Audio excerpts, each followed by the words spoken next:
Hello, everyone. I hope you're all doing fantastic today. Today, we're carrying on with the Tools and Tech workshop, and we're taking a look today at audio, sort of continuing actually from where we left off yesterday. So I will just go through quickly the agenda for the 5 days again, just in case anybody is playing catch up. So we started day one with Stream Deck Mastery. Yesterday was audio processing. If you are going to go back and watch the replay of that, I had a little bit of a tech issue halfway through, so it's actually split into two parts. So hopefully you can find your way to the second part. Today we're talking about audio routing, whichever way you want to say it. And so we're going to be looking at software routing and then also looking at how to do this with the Rodecaster as well, and even why you might want to do this and some things to consider. Then we're going to go on to talk about lighting and green screen tomorrow. And then after the weekend on Monday, day 5, we'll be talking about all of the apps that go along with Ecamm, some great utility style apps that I'll be running through. So then on day 6, there's also a live Zoom Q&A. So if you've got any questions that we didn't get covered in the actual live streams, then you can bring those along to the Zoom Q&A. And also if you've got any particular tech issues that you need to get resolved related to all the stuff that we've covered, then that would be the place to do it and actually have some FaceTime to actually talk through any issues. So that is what the lineup looks like. To get access to that Zoom, though, you will need to register. So definitely go ahead and register if you haven't already, ecamm.tv/tech. And that will give you access to not just the Zoom on day 6, but also to the downloads that go along with the session as well. So today, then, we're looking at, I forgot to update the title. Look, there we go. The content is right. The title's wrong. It's not audio processing. It is audio routing fundamentals. And so we're going to look at sort of an introduction to audio routing and what I actually mean by that. Then we'll take a look at Loopback for audio routing in software. So as an Ecamm user, you can get a discount on this piece of software. So we'll be talking about how to use that. Then I'll be looking at the Rodecaster and how to configure that for various different audio routing scenarios, and then we'll take a look at some Zoom settings, because actually Zoom is one of the primary things that people often ask about this for. It's when you've got sort of multiple two-way audio coming from Ecamm into Zoom, Zoom to Ecamm, or be that Teams or whatever platform you're using. This is a common scenario, and then I thought it'd be useful to just touch on one particular use case, which is actually bringing somebody up from a Zoom call into your Ecamm production, so that when you're recording, you're able to sort of capture that person in visually and also in audio as well. So I'll give you that example towards the end. So first of all, then, let's talk about what we're even talking about when it comes to audio routing, what I actually mean by that. Obviously, if you are using Ecamm Live, you've got your microphone, it's going into Ecamm, you're capturing that, you're recording that along with any other audio that you've got in Ecamm, maybe some music and things like that embedded into Ecamm, and then you can probably hear it yourself in your headphones if you are using some sort of in-ear monitors. But you may want to do things where you are sending audio from Ecamm into other applications, maybe sending audio as well from other applications back into Ecamm. Maybe you want to start doing some things that are a bit more complex, whereby, let's say, for example, you want to have your Zoom call going, but maybe you've got some guest speakers that are coming in and you want them to be on a separate back channel as well, so that you can still hear things that they're saying. My live stream that I do on YouTube every week, for that, I have my Discord, and so I can actually hear the people in Discord, but that doesn't sort of filter through into the live stream, for example, but they can still hear and see me. So that's just sort of one example of where you might want to do some of this audio routing. So that's what we're talking about. So first of all, with Ecamm, obviously you've got, as I say, your mic going into Ecamm, and you can you're recording it, it's going out into your stream, but you can actually send the audio from Ecamm directly into any other app as well. So maybe you are already familiar with the virtual mic and the virtual camera that we have in Ecamm. So that's the first sort of step in audio routing that a lot of people would want to know about. So if I just show you in here where we're talking about, if you are in Ecamm, then in the, let me just zoom in here a little bit, in the output menu, you've got virtual camera and the virtual mic. So when you've got the virtual mic on, that means that it's then available in your system to be accessed by any other application. So if I just take you into Zoom, for example, let me just grab the Zoom settings, then bring this up here in the Zoom settings here where it says microphone.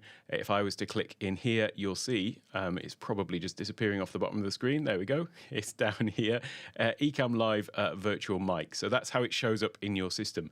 And that means that you can have your audio from Ecamm routing into Zoom. And that means that if you're doing something in Ecamm where you've got, your maybe a movie embedded in one of your scenes, maybe you've got sound effects and things like that, then your microphone can be routing into Ecamm, and then Ecamm can be taking all of that stuff into Zoom. Now, there is a little caveat with that, which I'll talk about a little bit later, but that's just sort of one example of audio routing. So that's the kind of thing that we are talking about.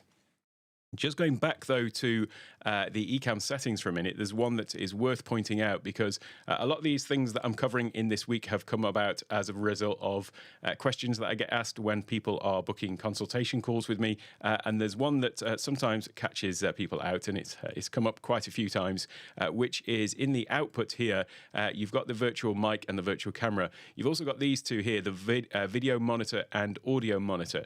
So the video monitor allows you to send your feed from Ecamm to some other monitor. So right now I have it going out to my teleprompter so that I can see the feed going out. But the audio monitor, you would be forgiven for thinking, that would be a great way to send the audio back to your headphones or maybe out to some speakers or somewhere else. But actually, there's always a little bit of a delay with that. So you want to be careful about using that one, especially if you're going to have it feeding into something else, because it can cause this issue of slapback where there is a sort of delay and then the audio is coming back depending on how you're routing that. So actually, the audio monitor in Ecamm is not something that I personally use. I have other ways of monitoring. So my in-ear monitors, for example, right now are plugged directly into the Rodecaster, and that is how I'm monitoring that. So I did just want to just mention that quickly. When it comes to more complex things, though, because we've seen that you can have the virtual mic going into Zoom, that's taking all of your Ecamm audio into Zoom or into Teams or into whichever other software you're using. But what it doesn't do is it doesn't have the return feed. So it doesn't bring the audio back from that application, be it Zoom or whatever, back into Ecamm. If you wanted to have your full Ecamm production where you're recording it and then capturing the audio from Zoom if people are asking questions or things like that. So the virtual mic is just one way out of Ecamm into Zoom. And that's where some of these other audio routing solutions come in. And I'll talk about Loopback. So that is the software solution. There are a few other ones. But that is one that you can get a discount. I forget how much it is now. I think it's 20% discount. As an Ecamm user, you can get a discount on that software. And then there's also, obviously, the hardware option of things like the Rodecaster. I've got the Rodecaster Duo is the one that I'm using right now on my my table in front of me, my desk. The Rodecaster Pro 2 is sitting over there, currently being a lighting decoration for the moment. And then I've also got the Streamer X as well, which I'm using for my camera capture card. And I've been testing it out from an audio routing point of view. So I'll talk about that a little bit later as well. But the pros and cons of using a hardware solution versus a software solution. Obviously, a software solution is generally a little bit cheaper because you're just buying some software rather than a full-blown hardware device. But obviously, when you've got something like the Rodecaster, then you're using it for something else. It's often to bring the audio in the first place. So my microphone is plugged into this. However, I did used to use Loopback when I was just using my Shure MV7 plugged in over USB into the computer. And so that's how I do the audio routing there using Loopback. One thing that I've found with trying to explain how to use Loopback or other people in the community, the issues that keep cropping up, is it does feel a little bit abstract. It's actually relatively easy to set up, but there's always this thing of it's kind of in the background and you're not really necessarily sure. So I hear of what exactly it is doing. Whereas with a hardware solution, it's a little bit more tangible in that you've got physical wires going in, plugged in, and you can almost imagine the routing that things are going. So that is just one thing to bear in mind. But what I'll do though is we'll start with the software solution, and if you are using the virtual mic from Ecamm, then you might want to replicate the virtual mic coming from Zoom, for example, back into Ecamm. So let's talk about how to do that then. And what I'll do is I'll just bring up Loopback over here. and this is what the application looks like. So I've got a lot of different virtual devices here which I've set up down the left-hand side. They're all pretty much off at the moment because I don't really use Loopback now. I'm doing this all that I used to do with Loopback. I am now generally doing with the Rodecaster.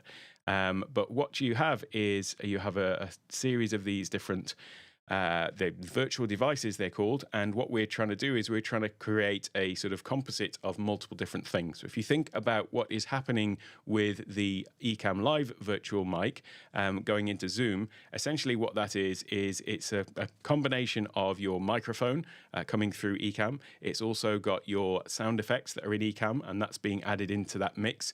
It's also got any movie audio that's being played from Ecamm. That's then going into it as well. So you've got all of these different things, basically all of the audio within Ecamm, and that's being fed into Zoom. So if we were to try to have the audio coming back from Zoom, what we would actually want is we would want to combine microphone with the Zoom audio. And so the way that we do that is, if I just delete this here, we would create a new virtual device. So just click on the little plus icon. We can give it a name here. So we've already got the Ecamm virtual mic. So here we would be creating the Zoom virtual mic, i.e. the audio that's coming from Zoom, including our own audio. And then we add the sources. So this is all the different things that we want to include in that virtual device. So if I just click on the little plus here, you can see that we can add in different applications. It's got all of the open applications here. So I'm going to click on Zoom. I'm going to just delete this pass-through one. You don't need to worry about that at the moment. That would be to pass through any other audio, but we just want to include Zoom here. There are some options, and there's this option to mute when capturing. That means basically, whilst this is on and capturing that audio, do you want to actually mute that audio? Well, we don't want to do that because we still want to be able to hear that ourselves in our own ears, as opposed to it just being captured and taken out to this virtual device. But then we also want to include our microphone. So let's just say that I was using this one, the Elgato Wave XLR. Let's just say I was using that. Then we can include that microphone into that mix as well. And so now if we were to go into our Ecamm and select the Zoom virtual device, virtual mic, that would actually be bringing in the Zoom audio and then also the Elgato Wave audio coming in as well. So that is what how Loopback works. You can get a lot more complex with this as well, but you can see that this is replicating basically wires. So this is the stereo audio coming out of Zoom, going into channels 1 and 2 of this virtual output, and here you've got the mono of the mic being split there into those 2 channels. So we're literally replicating, cables being plugged in from one thing to another. So that is how you would set up this Loopback to then have your Zoom microphone and Zoom audio, your microphone, and your Zoom audio to then come back into Ecamm. So all you would do then is in Ecamm, you would go and select your microphone to be this new virtual device. So that would just show up then in the microphone options. So if I come over to my little window here for my sound levels, you would see that, in fact, I might need to do a reboot for it to show up, but it would appear in this list of microphones. So that then would take the audio back from Zoom back into Ecamm. So that is how, if you wanted to use the software solution of a Loopback, that is how you would do this case of routing the audio back into Ecamm that way. So let's talk then about the other alternative, which is the hardware solution, and the one that I absolutely am in love with, which is the Rodecaster. And one of the things that makes the Rodecaster in particular very powerful is the fact that it's got these 3 USB channels. So it means that you can have a dedicated channel for the Ecamm, for Zoom, and for other applications as well. So let's take a look then at what the actual inputs and outputs look like on the Rodecaster, because there is some confusion that can happen that I've discovered when I'm having calls with people, where there's this thing of having a USB channel, but it is actually acting as both an input and an output. And sometimes there can be confusion about which one is which, because obviously an input into the Rodecaster is coming from an output from your computer. So your speaker out, for example, is then coming into the Rodecaster Rodecaster, and then it's going back out from the Rodecaster into various other different things. So let's take a look at what this all looks like. In terms of the Rodecaster, and I'll talk about the RodeCaster Duo right now because it's right in front of me, and there's fewer inputs and outputs to put on the little chart. But let's talk about what those inputs and outputs are. We've got the mic 1 and 2, so there are two XLR cables on the XLR sockets on the back for microphones. Actually, they can be for instruments as well, so they're combo jacks, but nevertheless. There's also a headphones out, and that is obviously an output. There is headphones 2 output, and then there is also a speaker. So you've got the two sockets on the back there to plug in a pair of speakers. And then you've also got a headset. So that's something that the RodeCaster Duo has that the RodeCaster Pro 2 didn't. It's got a headset jack on the front of it, which allows you to plug in a headset like this kind of thing. So a set of headphones with a microphone on as well. Incidentally, you can also use that socket just to plug in a lav mic. So if you've got a lavalier mic, you may need an adapter to change the TRS to TRRS socket. Plug, I should say. But that means that's an easy way to get an extra third microphone just directly into the device. But obviously that then, a headset is both an input and an output because you can obviously hear through it as well as speak into it. But then we've got those USB sockets. There are two USB sockets on the device itself. However, the first one is actually two separate channels. So there's USB main stereo and USB chat. And then there's also a USB secondary, which is on that second cable. Now that second cable you can plug into the same computer if you want, or you could have it going into a secondary computer if you wanted as well. And finally, we've also got Bluetooth. And so these ones here, the last ones that I've put up, they're all acting as both inputs and outputs. So it's worth just noting that we've got this situation where something can be both an input and an output. So looking at the actual routing then of where all of this audio is going and mapping out those different inputs and outputs, we've got all of our inputs, which is the microphones, the headset mic, and then those USB channels and the Bluetooth. But then for the outputs, we've then got the headphone sockets and the speakers, and then we've got the headset and repeating those ones that are both inputs and outputs.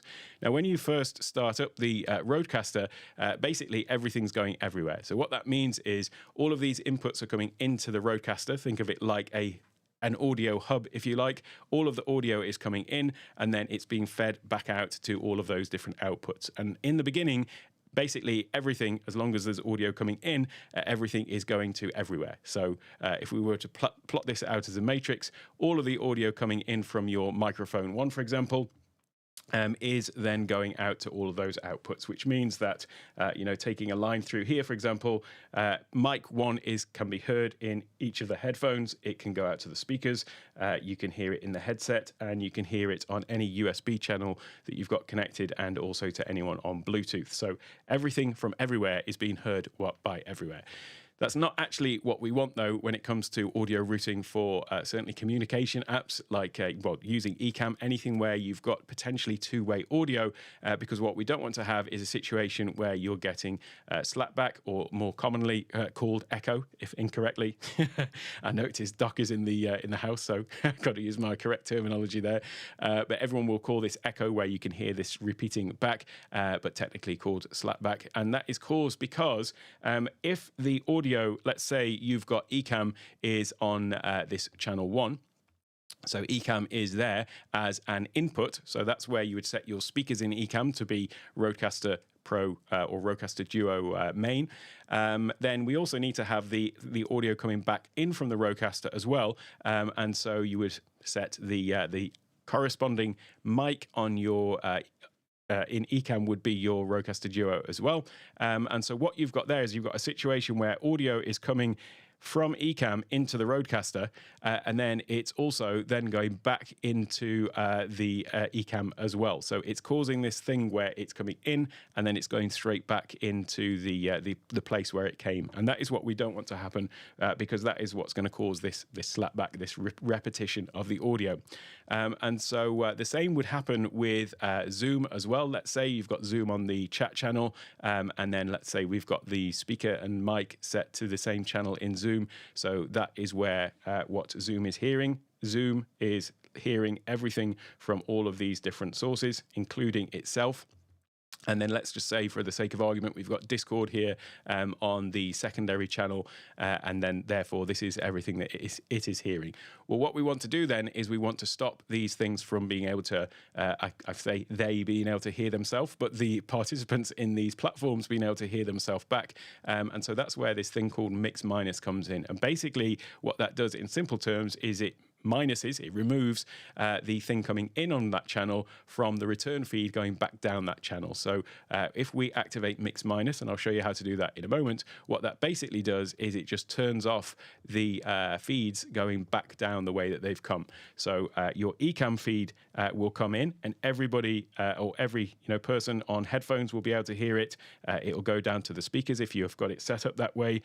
It'll go through to the headset, but it will not be feeding back into Ecamm. So that's the point of mix minus. When you toggle it on for any particular channel, it's just removing the audio that's coming in from that channel from the return feed. So let's just take a quick look at how you would actually do that in the Rodecaster. In the settings with this little button up at the top here, the little cog icon. You can do this in Rode Central as well, but I'll just do it on here instead. You would go to the outputs, and then you've got the routing here, the routing, and you can see here we've got those different outputs. The headphone 1 and 2, the speakers. We've also got the recording. I didn't put that in as an actual output, but technically it is as well. That's what you're recording on the device. Then we've got the Bluetooth, the USB 1, the USB chat, and then also the USB 2 as well. So if I go into those ones, and I'll start with the USB 1, you'll see you've got 3 options here. You've either got main mix, mix minus, or custom.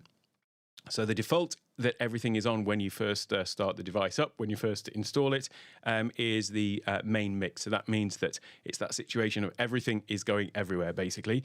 Whereas what we want to do is we want to engage mix minus. Now, I would say personally that even if you're not using this necessarily for Zoom, Discord, and everything like that, it's almost worth just turning on mix minus for all of these channels to begin with, because it's kind of one of these things that I can't think of many situations where you wouldn't want the mix minus on, or rather where having it on would cause an issue for you. You generally don't want the audio that's coming in from a channel going back down that channel. So my recommendation is generally to sort of switch it on for these different channels. So that would be the 3 USB channels, but also the Bluetooth channel as well, because you can bring guests in over phone. So this can just attach to a phone over Bluetooth, and then it acts as the mother of all Bluetooth headsets, and you can then have your audio from your phone coming into the Rodecaster and your audio going back again. So turning on the mix minus for all of these sort of replicates what we've just seen there in that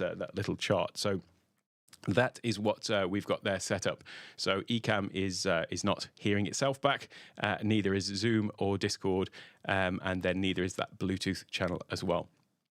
There may be instances, though, where you want to actually eliminate something else from the mix. So maybe that situation that I mentioned earlier, where perhaps you aren't doing something where you're using Ecamm, you're going into a Zoom call, but you've got some guest speakers, and maybe you're chatting to them in the background in Discord, and you want to be able to hear what they're saying. Maybe it's kind of like the think of it like the green room for people coming up onto stage, as it were, in Zoom, and you want to be able to hear that and communicate with that, but you don't want that to go through into the main Ecamm mix if you're recording.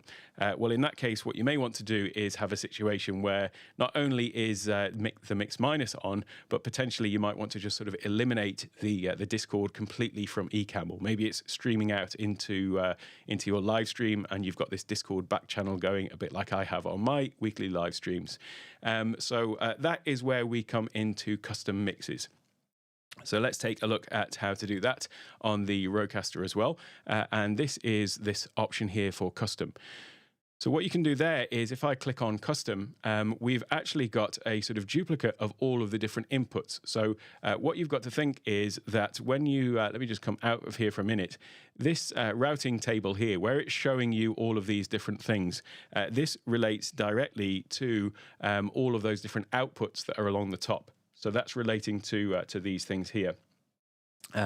When you actually dive into one of those particular things, so if I go into the USB 2, for example, here now we've got showing on this part of the screen, this is showing all of our inputs. So just coming back to here, this would be now showing all of those inputs. And essentially what we're doing is we're deciding which ones we want to include in the mix for that particular output. So just coming back again. Back over to here. Now we could decide like what we want to go into the mix for this particular output channel. So we could say maybe I don't want to include my mic, maybe I don't want to include this channel, and you can just double tap to exclude them completely. What you can also do with this routing table, though, is you can decide that you maybe want to have something at a different level. So that's why you've actually got these little phases here, is that you can actually adjust these independently. So you could say that although you can see that here my faders are all here at this unity level, maybe what I want to do is I want to have this particular channel here, which happens to be this chat channel. Maybe I want to make that just like a lower volume. So the volume is much lower in the going out to this channel from this chat channel here. And what happens though is you've got a couple of options of how to do this. You can have them linked. So this little link icon here means that although we've got a different relative level on the USB 2 channel for the chat channel, it's still linked to the fader. So if I move the fader up and down, you can see that this is still moving up and down relative to the position of that master fader. So what I'm changing here is the master level, but it's still moving relatively to that. You can unlink them. So if I click on this little link icon here at the bottom, now they're unlinked. And what that means is that the master level is going to go up and down. You can see the little icon is there, is just sliding up and down, the little faint gray one. But the level that we've set for that particular channel is not moving anywhere. So the big solid line there is still not moving. So that is how it works when they are linked versus unlinked. You have to be a little bit careful with this, though, because what can happen is you could be in a situation where, let's just say that I set a different level here. I'm just going to turn this one down. So we want a lower level of audio going into the USB 2 from the chat. But imagine now that I'm out of this screen completely. I can't see what these levels are, and I just move this fader down here. I can be in a situation where I've inadvertently put the volume down to 0 going into this channel, even though on my main board here, it looks like, I'm still not at 0.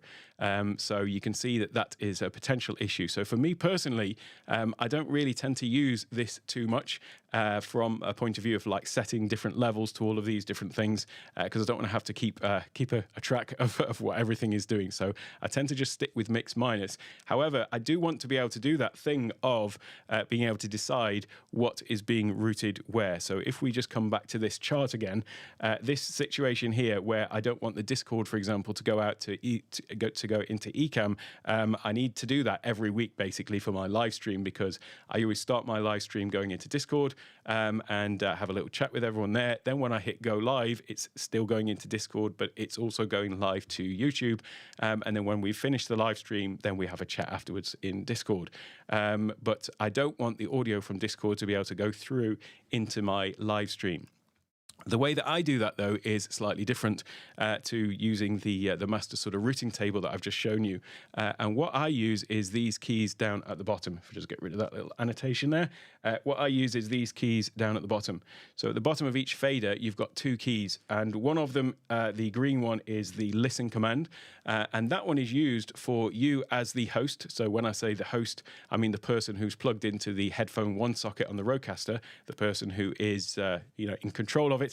Then you can choose listen to any of these particular channels. So let's just say, and the sort of intended purpose for this is, let's say I was queuing up something, maybe I might want to just listen to this particular channel, and what that does is it excludes all of the others. So you'll notice that when I press this button, the little green light comes on. You can still hear me, but actually now I can't hear anything except anything from this particular channel. You'll notice the green indicator is on there as well. However, you can listen to multiple channels at the same time. So I can listen to all of these 4 channels, and now I'm listening and I'm hearing everything just as you are, but I can also then exclude things from the mix. So the way that I have mine set up is this is my mic, orange is for Ecamm, purple is for Discord, and the blue is for Zoom. So if I want to exclude the Discord from the mix, all I do is I just press this little mute button here, and the mute one excludes things from the mix. But if you are listening to it, you can still hear it as the host plugged into the headphone 1 socket. So this is basically the way that I set things up, so that if I want to bring somebody up onto into the live stream, for example, or if I'm on a Zoom call where sometimes I'll have Zoom on one and Zoom ISO on another, or maybe I'm using the Discord along with Zoom, it means that you can just actually control with the touch of a button whether something is coming into the mix or not. So yeah, that is how you can use these buttons to sort of simulate that thing of allowing audio through from from some channels into the main mix, and then at the same time toggle them off. So yeah, that is how I personally do that. So let's just come back for the moment. If I come back over to this one. And the RodeCaster Pro 2 is basically the exact same process as this. However, it just has 4 mics, 4 headphones, and it doesn't have the headset. But the actual process is the same. Now, when it comes to actually setting up Ecamm and Zoom for this setup, this is the mix minus is the reason why I always recommend to have Ecamm on a dedicated channel, have Zoom on a dedicated channel, and if you're using something else like Discord, give that one its own dedicated channel as well. And the reason is because if you think about it, if you had Ecamm and Zoom on the same channel, let's say they were both on here, the mix minus would kind of work against you, because it would mean that Ecamm and Zoom would be coming in on this channel, and then they would also both be being removed from the return feed. So it would mean that you actually, if you used Ecamm and Zoom on the same channel for both the input and the output, and you had mix minus on, Zoom would not be able to hear Ecamm, and Ecamm would not be able to hear Zoom. And this versatility of having these 3 USB channels is just one of the reasons why I love the RodeCaster Pro 2 and the RodeCaster Duo in particular, because it gives you this all of these different options. So let's talk about then actually setting this up from the point of view of setting it up in Ecamm. So there is a couple of things to note with this. If I just come over to here, I'll just get Loopback out of the way.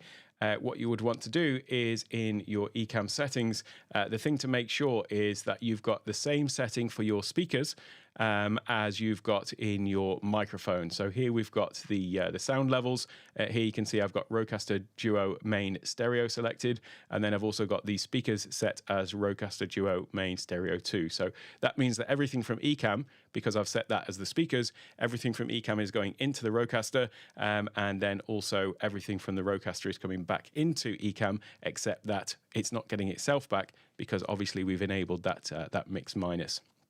So this is something that I see with people calling with audio issues when I'm having coaching calls with people, that often there is some discrepancy here between these two, that they're not the same. And so this is meaning that either the mix minus is not being effective, or another common one here is that if you have this selected as same as system default, so let me just bring this down so that you can see it.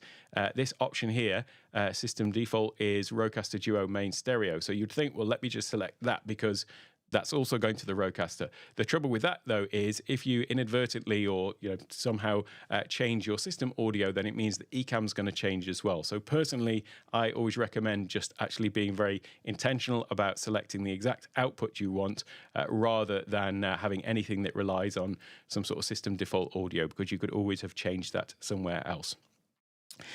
Interestingly, since we're talking about system audio, though, which one should you use for that? If we come back to that scenario that we were just looking at on that particular chart, let me just come back to that.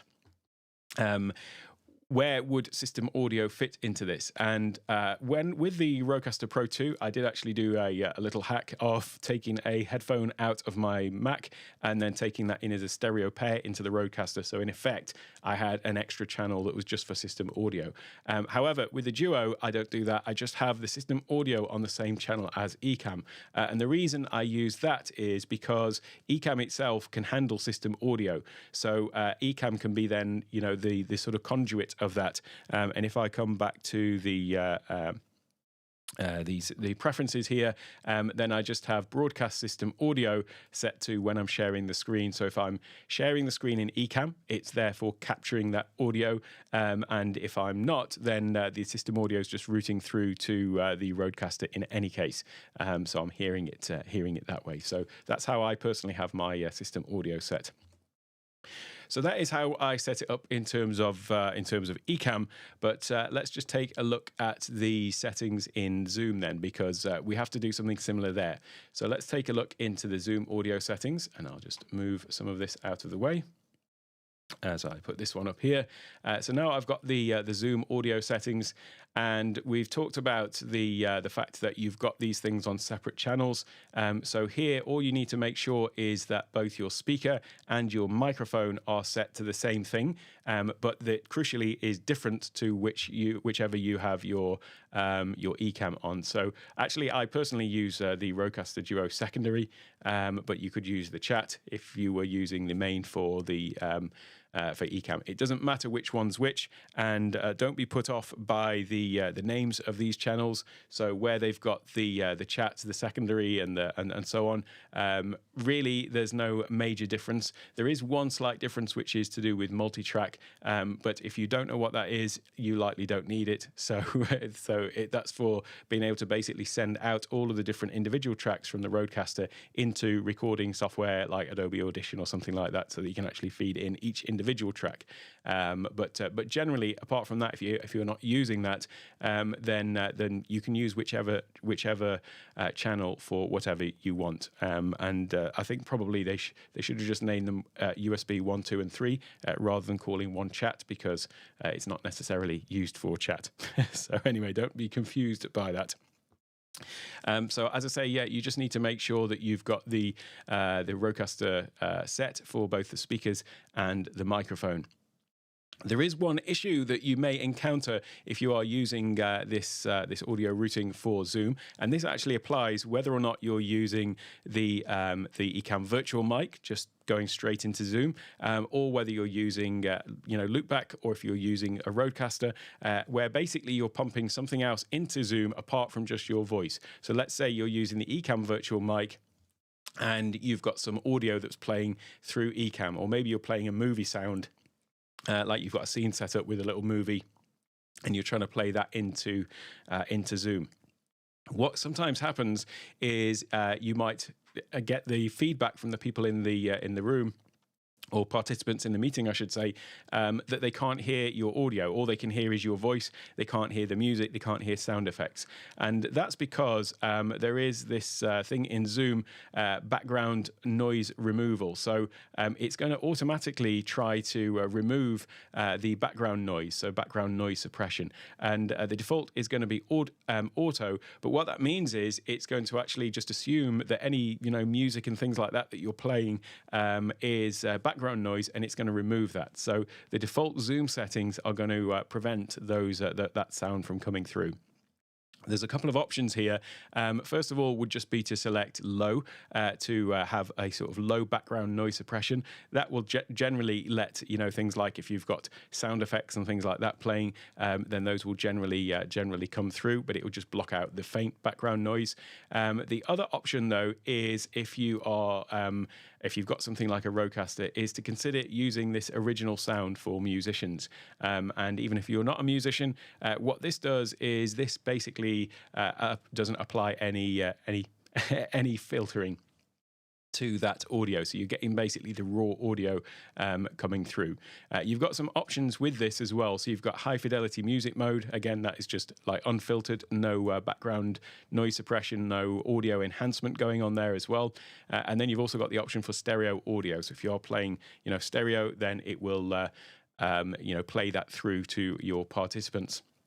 Assuming they're capable of hearing it, that is. Now, there is a caveat with this. Just note that this is taking higher bandwidth. However, generally, the audio bandwidth compared to the video bandwidth is not really a consideration, so it's not something I particularly worry about here. So turning on original sound here will, as I say, give you this better audio quality. However, there is another little caveat with this, which is that even if you've got it on here, it's not going to be on by default every meeting. And in fact, if you come into this little mock-up of a Zoom call here, you'll see that there's this little thing up in the top corner of the window. And in fact, every time you start a meeting, you would need to toggle that on. And by default, it will just say off, but you just need to take your mouse up there and click it to be on. So if you are using speakers, I don't recommend it. I always recommend using in-ear headphones. Then yeah, if you are using external speakers though, and you still want to have all of the audio quality without the background noise suppression, but you've then got this issue of the mix minus is not going to work if it's going to be working on the incoming channel, but if your audio is then coming out of the speakers and into your microphone, then then you just need to find another way of eliminating it, and that is where the echo cancellation or slapback cancellation would come in. So if you are using speakers, and I know that some people that I speak to, they're on the calls 24/7. They're on calls all day, and so they don't like the in-ear monitors. So in that case, you can still have the original sound, but just enable the echo cancellation as well there, and that will prevent that audio from feeding back in. So those are the settings then in Zoom. And I will come to the questions, but what I'll do is I'll just finish off the main part here by just talking about a situation where, why do we even need to do this thing of getting the Zoom participants back into the Zoom audio back into Ecamm? And it's true for the majority of people, actually, if you're just using Ecamm to go into your Zoom calls or Teams or whatever, then the virtual mic is fine, because you're really only concerned about taking audio from Ecamm into Zoom, and then you can hear what the other participants are saying anyway, and so everybody's happy. The issue is when you want to actually bring people from Zoom into your Ecamm production and have it recorded in Zoom. So for example, the workshop that's going to be happening on day 6, then if someone's got a question, I'll bring them up into Ecamm, and then it will be captured in a recording. So it means that when you are then presenting the recording after the fact, you can have something that still has all of Ecamm's production quality rather than just a regular Zoom recording. So if you record a Zoom meeting, obviously you get everyone in their little windows, and you don't get the same kind of effect as having that level of production that Ecamm gives you. So there is a way that you can do this. There's a few ways you can do this. You can do it with an application called Zoom ISO, which is, to be honest with you, it's another cost on top of regular Zoom in any case. But it's a little bit complicated. It's not entirely user-friendly, shall I say, to just get set up. And especially if you're just doing something where you're doing like a workshop, where you just want to be able to bring somebody up on screen with you, then this other method that I recommend is a lot more reliable, shall we say, and user-friendly as well. So let's take a look at what this actually looks like. And I'll explain to you here what we've got. I've got a screen down here which represents my Zoom screen. So here is my main Zoom window.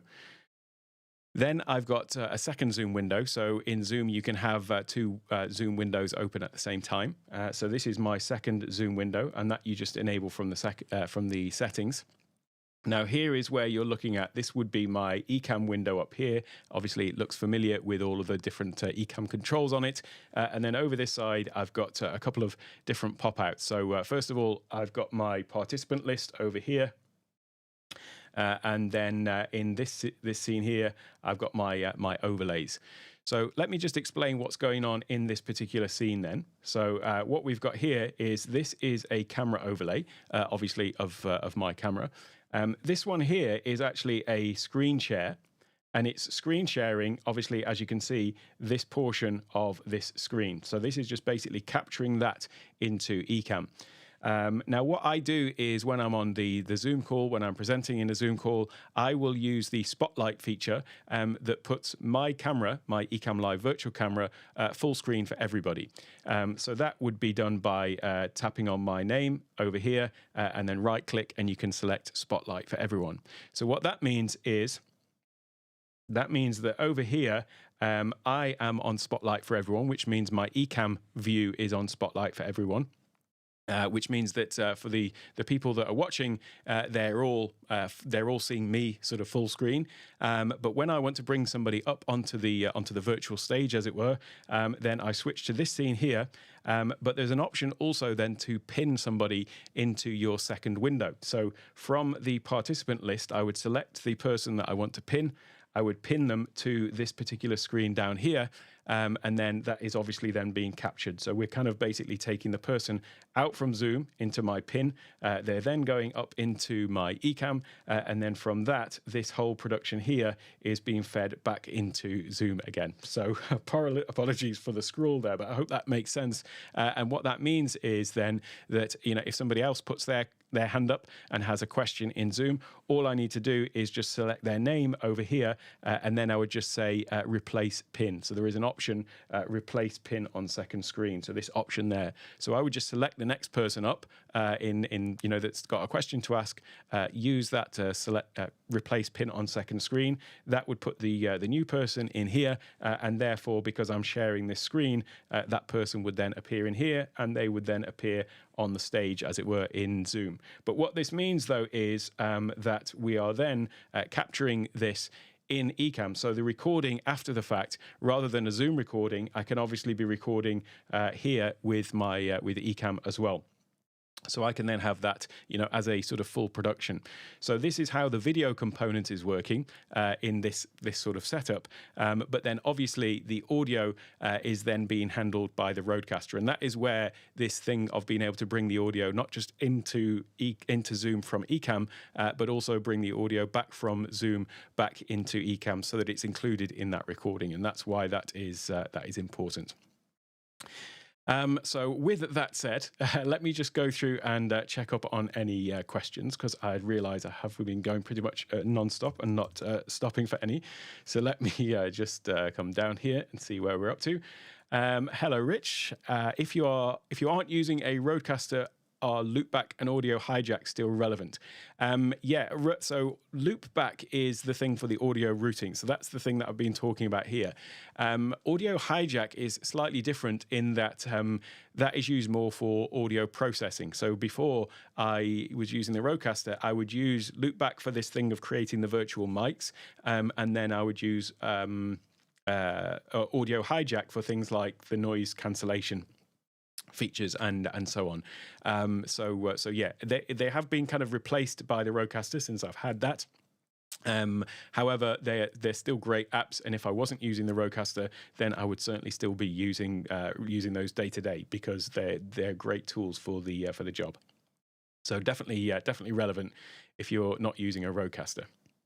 I mean, they're still relevant even if you are actually. I mean, there might be some things where you want to, let's say, because we've still only got 3 USB channels on the Rodecaster, which is more than enough for what I'm doing. But you could have some additional audio routing that you want going on with Loopback as well. So it could still be serving some other purpose there. It's just that I'm not personally doing that. Just to clarify, we do not need to re-register. Oh no, you don't need to re-register. So as long as you have registered for this event, then yeah, you're in. You'll get the daily email reminders and also the access to that Zoom. Where are we up to here? And then in Zoom, the audio input would be the Elgato XLR. So yeah, in that example that I gave previously, yeah, the audio into Zoom would be the same as the one that we've combined into that virtual mic. So we're effectively saying, right, we've got the mic going into Zoom, which is that, and then we've got the Elgato XLR mic, and the Zoom is then in that virtual device coming back. So, yeah.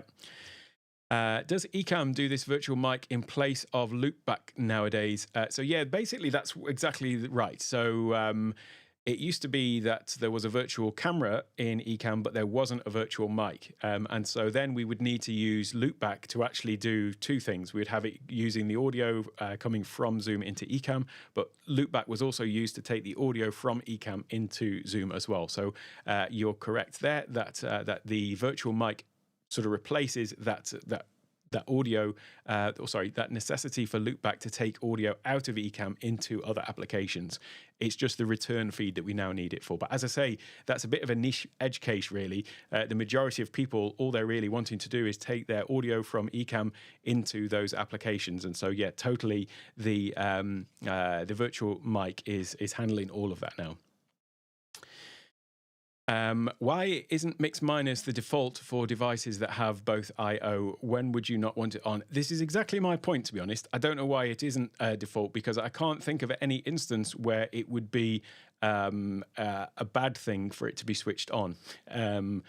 Because it can only, either you've got something that is both an input and output, and so you don't want it feeding back to itself, or it's just an input, and so it doesn't matter if you're essentially sending stuff back to it. So I don't quite understand where there would be that that potential issue there. So that's why I always just say, personally, I just recommend leaving it on, because you're probably going to be thankful that it's on rather than disappointed that it was off, if that makes sense.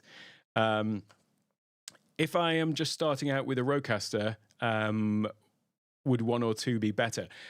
Personally, I would recommend the two, just because of the additional processing that it. Sorry, not the additional processing, the additional routing options it's got. But also, the potential of it as a device is still quite untapped yet, because it's got such a lot of onboard computing power that as yet is untapped. It's got a very long potential life cycle of future updates to firmware and things like that are giving more features. Like, for example, just recently, relatively recently, a few months ago, they enabled the ability to actually just pair it directly with Rode wireless mics, for example, something that wasn't there when it first came out. That issue of or that ability to create custom mixes wasn't there when it first came out. They had Mix Minus, but they didn't have that ability. So they are on a sort of release schedule of firmware updates, and I would say probably, although there is obviously a price differential, that the two versus the one, I would go with the two. However, having said that, if you are only if you're like me, Billy No Mates, I haven't got I'm not doing a podcast with 4 other people in the room with me, then the Rodecaster Duo actually has got all of the power for audio routing, but it's just only got the 2 XLR cables for XLR sockets on the back for microphones, but it has got that extra headset socket on the front. So for me, I said this when it came out, that the Rodecaster Duo feels like it was a device that was made for me, because I use every function of it, but it hasn't got more than I need. So actually, you might want to consider the Duo instead of the 2. Don't be fooled by the fact that the Rodecaster Pro 2 has Pro in its name, whereas the Rodecaster Duo doesn't. It's still just as much of a pro device there, in my opinion. I hear the sound from my mic always in my headphones. How can I mute that so that only the audio is in the stream, not in my headphones? I know it's quite a weird thing to hear your own voice back. I'm at the point now where it would be weird if I don't. Like if my audio doesn't come through, it feels strange. So there is obviously a point to this, which is that the idea is that you're monitoring your audio. So you're monitoring what's going on, and you can monitor the relative levels of your voice versus everything else. However, if you did want to exclude that, though, you can certainly do that. And so in the Rodecaster, if you go into that custom routing that we talked about, if I go to outputs, the routing here, what you would do is you would look at your headphone output, so headphone 1, assuming your headphones were in there, and by default it's going to be the main mix. What you can do is you can come to custom, and all you would do is just look for your microphone, and you could just turn that one off, and that then would stop that from coming through to your headphones. So you could just sort of eliminate that. Let me just put that back before I forget. Where's it gone? There we go. So that would be a way that you could sort of eliminate that. So I'll just put that back to main mix. And yeah, and that would do that. That would mean you couldn't hear it, but everyone else could. But obviously, the thing to be aware of there is that you know, there may be a time when you're muted or something like that, and so you would then not necessarily know that it wasn't going out into the stream until everybody shouted and told you. Let's see, Tatiana, hello there, how are you doing? I want to share audio from Zoom participants while using Ecamm and live on YouTube. Is RodeCaster II the best solution for audio beginner? Yeah, I mean, this is the ideal use case for it in my mind, and this is what I use it for all the time. This is why I kind of rave about it. This ability to be able to bring the Zoom audio from Zoom into Ecamm is great. So yeah, definitely. And as I say, said to somebody earlier, Rich, that the RodeCaster Duo as well is a more affordable, more compact option. And if you haven't got multiple microphones plugged into it, like there's just maybe one or two mics, then it's ideal. So I really love the Duo from that point of view. Will my old RodeCaster Pro do this, or am I spending some more money today? The old RodeCaster Pro 2, the old RodeCaster Pro does do audio routing. It's only got one USB channel, however, so it doesn't have that ability to have these, you know, multiple 3 different things going at once. However, you could use the Ecamm virtual mic, for example, to go into Zoom and then bring Zoom into the RodeCaster, and then take that into Ecamm and do things that way. So you're kind of bypassing it slightly so that you've still got these channels. And what you would have is Zoom would come into the RodeCaster. So you would set the RodeCaster as your speakers. So that's then coming out of Zoom into the RodeCaster. You would then have that then going into Ecamm, but you wouldn't use the mix minus in that respect. But then you would use the Ecamm virtual mic back into Zoom. So that would create that sort of loop around. I mean, that's why it's called Loopback. You're basically creating that little loop around there. What you would then have to do is in Zoom just enable echo cancellation, so it is doing the mix minus part on its side. I hope that makes sense. Unless you actually did want to spend money, in which case, you can't live without a RodeCaster Pro 2. Sometimes we're just looking for an enabler. Maybe that's just me. Let me see where we're up to. Just trying to so I think somebody will have dealt with that in the chat, the perks and discounts for the discount on Loopback. How do you set up Zoom? So I think I have covered that. So yeah, the key with this one is, regardless of whatever I had up on a chart of, you know, have this on this channel and this on this channel, it doesn't really matter which channels you've got which thing on, as long as you have the mic and the speaker on Zoom is the same channel. Ecamm speaker and mic is the same channel but different to each other, and that's the crucial thing there. So when I am using the RodeCaster, then I don't really need the virtual mic. As it is, there is a little toggle in Ecamm that just toggles it on. So I think it's just pretty much on all the time anyway. But I don't do that. But I do use the virtual camera. So the virtual camera is how I take my Ecamm into Zoom. I'm just not using the mic function right now. Which in-ear monitors do I use? It's KZZS10, KZZS10, whichever way you want to say it. And I think they're about $50 or something like that. So that's what I personally use. Do you suggest using the RodeCaster Duo or Loopback to broadcast a live DJ set with a few cameras to Zoom, Twitch and mix? If you've got a RodeCaster Duo, I would always recommend using that because it just gives you more sort of control and more visual control over things as well. So yeah, if you've got the RodeCaster Duo, then that's what I would recommend going with. When you solo and mute buttons to monitor your Discord but not to the mix, do you still have the routing through for USB channel Discord using set to mix minus? So the actual Discord channel itself has mix minus on, and that prevents Discord from hearing itself back, whether or not I've got the using those mute and monitor buttons. So yeah, I have mix minus on all the time anyway, so that regardless of what's going on there, it's not going to, Discord participants aren't going to hear themselves coming back, aren't going to get that slap back. But then when I'm using the mute button, all that's doing is that's stopping it going into the mix for everyone else, because it's already excluded for Discord as well. So yeah, I still have mix minus just on by default anyway.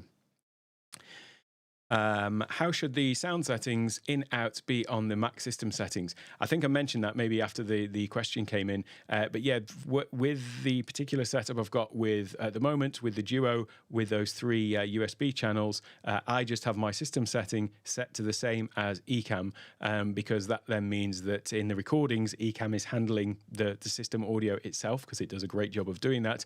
But when it's not recording, the system audio is also anyway coming into the Rodecaster over that same USB channel. So I don't need to worry about the fact that mix minus is on and it's going to potentially stop it from going back into Ecamm, because Ecamm's already capturing the audio at source, if that makes sense. So yeah, that's the way that I personally do that.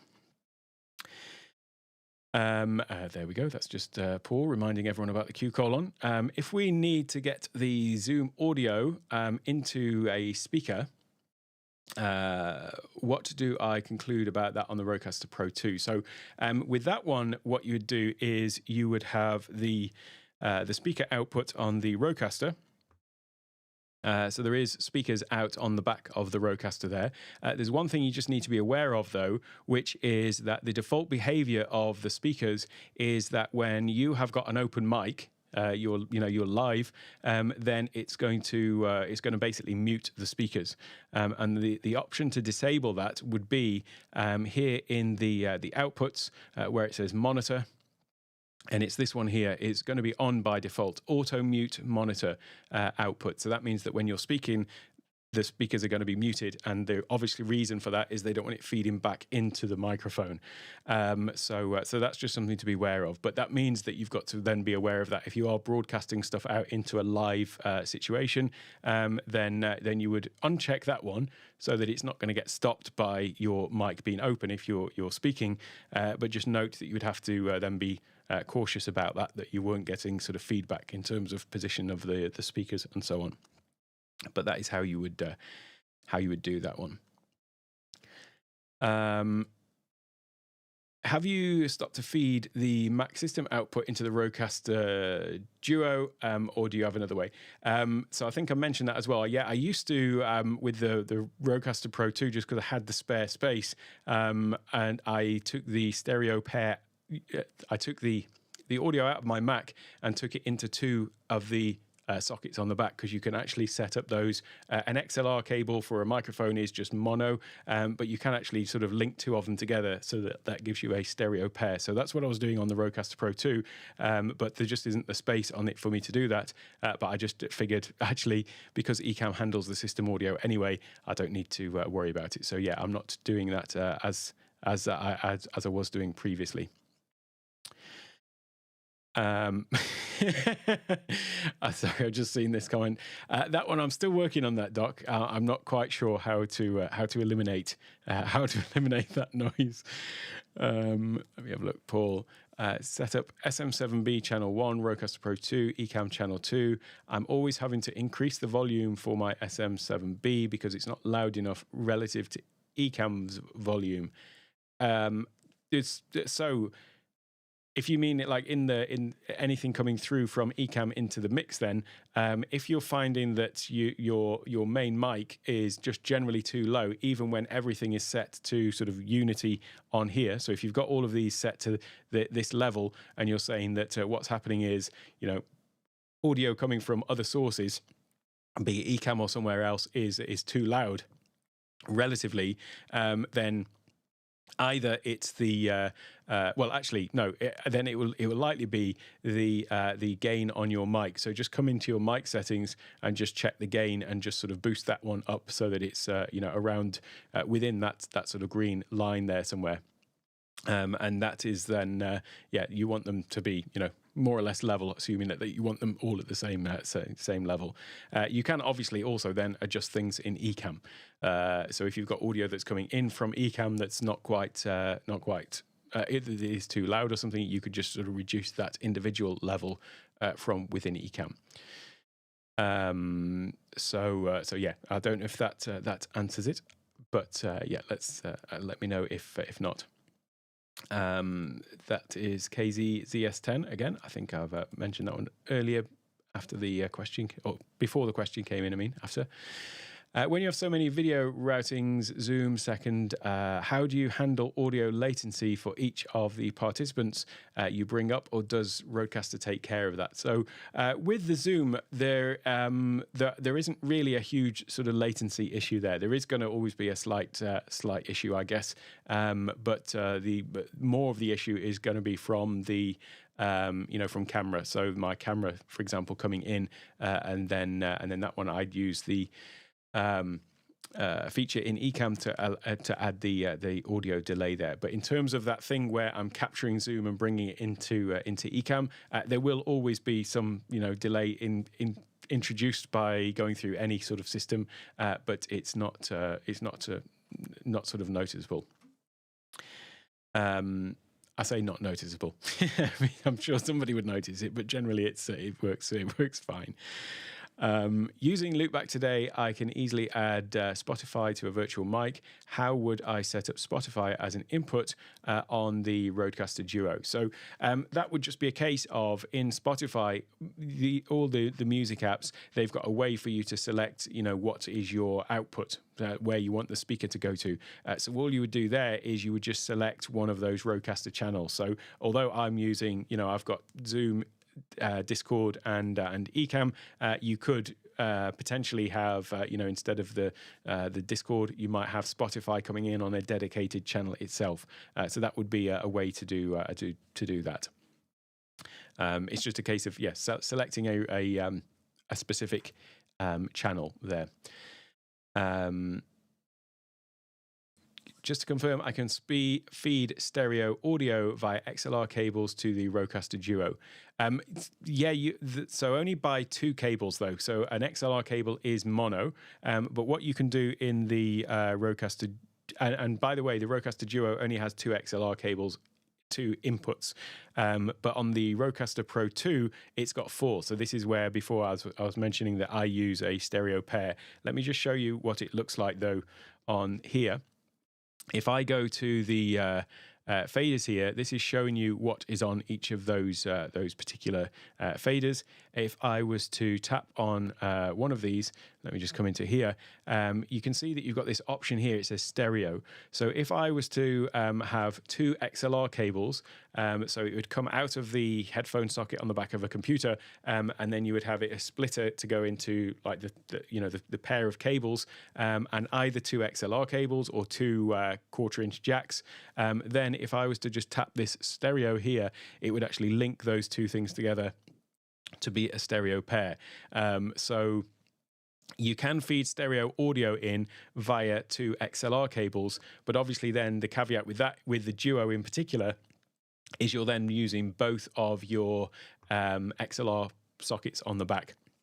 You've still technically got the 3.5mm socket on the front that you could use for a lav mic, a headset mic, or any other mic over a 3.5mm jack. But so that's just to be aware. The Duo isn't probably the best option for bringing in, a stereo pair, because as I say, you lose those primary mics. I think did I answer that one? I think that's a repeat of the other one. For the Rodecaster USB channels to show up in the list of audio devices, do you need a separate dedicated USB wire? So there are 2 cables on the back of the Rodecaster Pro 2 and the Rodecaster Duo.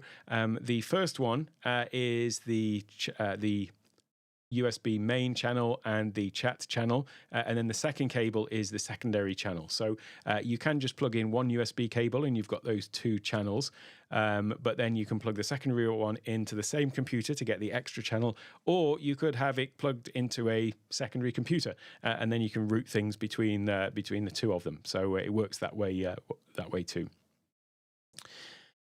Let's have a look. What is the best practice for monitoring audio? Should I be using Ecamm computer's mic output? I'm often quieter than my guest, monitoring the audio from my Mackie board through my Zoom H6. If you've got something like that, an external audio device, I plug mine into the Rodecaster, so I'm monitoring it through that. So I would suggest that you're going to be monitoring it through the device you've got there, the Mackie, I would guess. So yeah, monitor it through that. The one that I would avoid using is the Ecamm monitor, specifically because it's not a zero latency monitor. So if you go to the output and see this audio monitor, sometimes people will use this one here, the audio monitor up at the top. But I don't use that one because it's not zero latency. So you do get this sort of slapback issue with that. Yes, and if there are any other questions, let me know. If not, feel free to, or if there's any that come after the fact, if anyone's watching on the replay, feel free to drop them into the Ecamm group as well. If you do want to learn more about the Rodecaster, then I do have a Rodecaster Masterclass that goes into more detail on all these kind of things that I'm talking about here. And there's also a discount code of 25% off through September as well. I'll just drop a link to that in the chat. So yeah, just use the code ECAMTech for 25% off. This is the mark I've made my overlay a bit too big there, but there we go. And that's all about different aspects of the Rodecaster, audio routing, audio setup, and so on. And you might also want to check out the Take One Tech Academy, where it gives you access to all of my courses as well as other online trainings and so on. And there's 25% off that as well with the code ECAMTech2. So with that, if there is any other questions, let me just double check if I've missed any whilst I've been doing that. Any new questions come in? Let me just take this one down. I think we're all up to date. So yeah, the next thing though that we're going to be talking about then tomorrow is specifically taking a look at lighting and green screen. And I think green screen is something that is worth talking about. There is a an earlier title. Let me get that out of the way.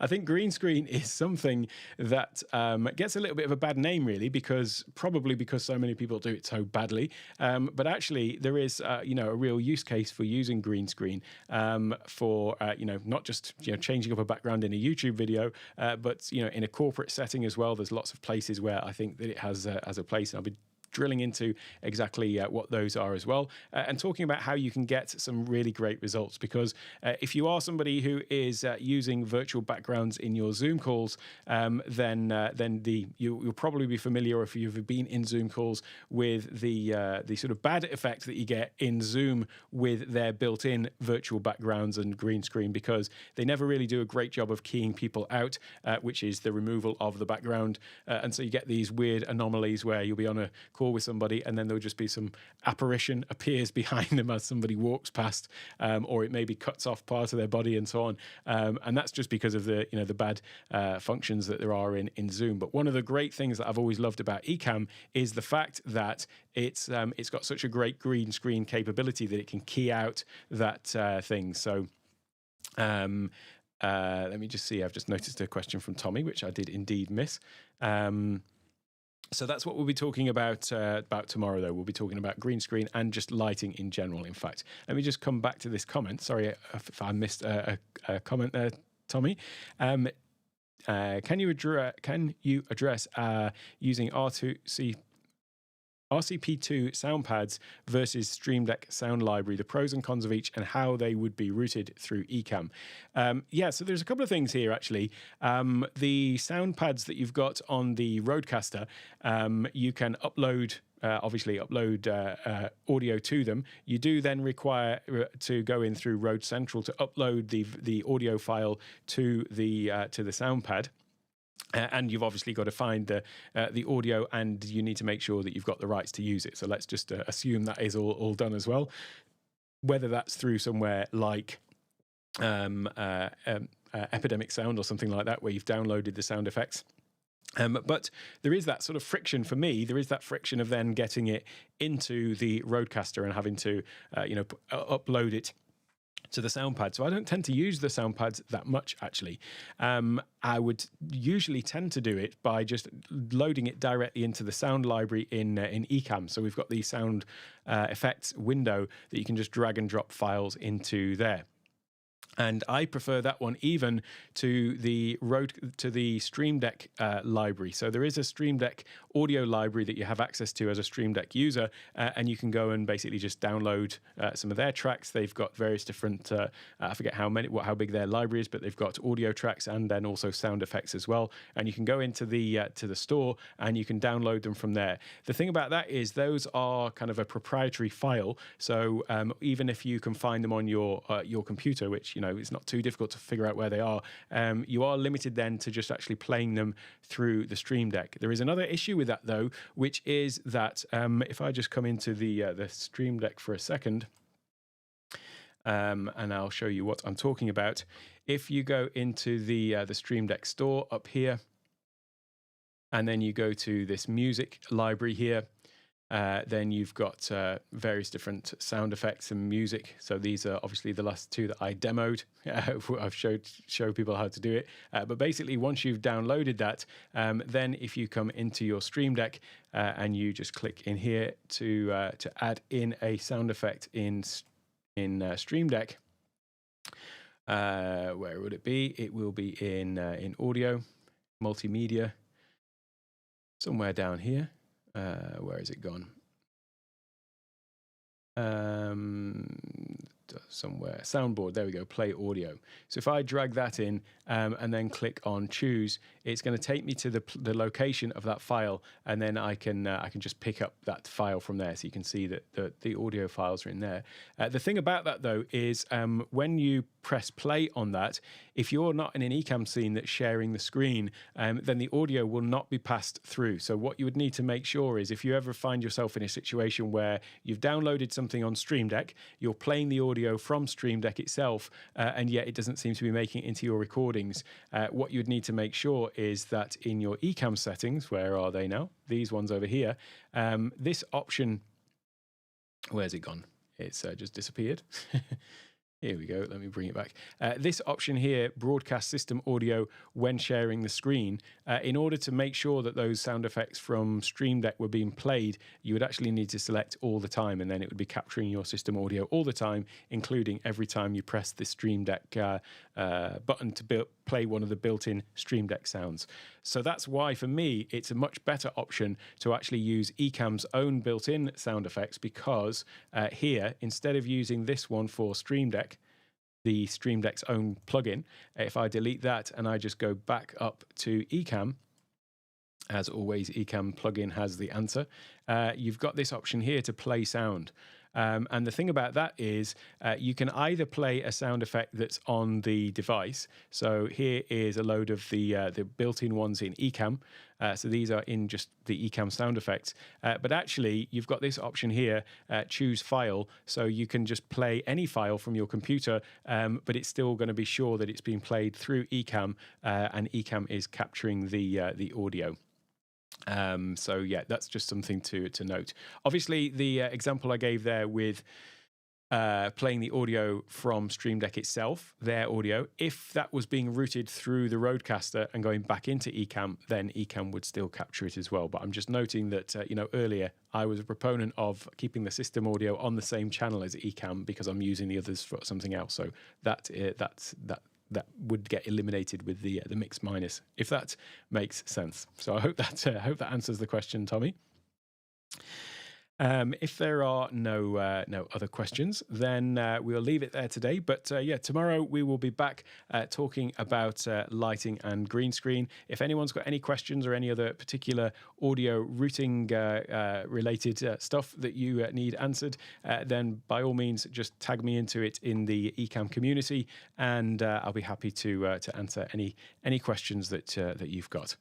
Okie dokie, have a great day wherever you are, and I'll see you around the same time tomorrow.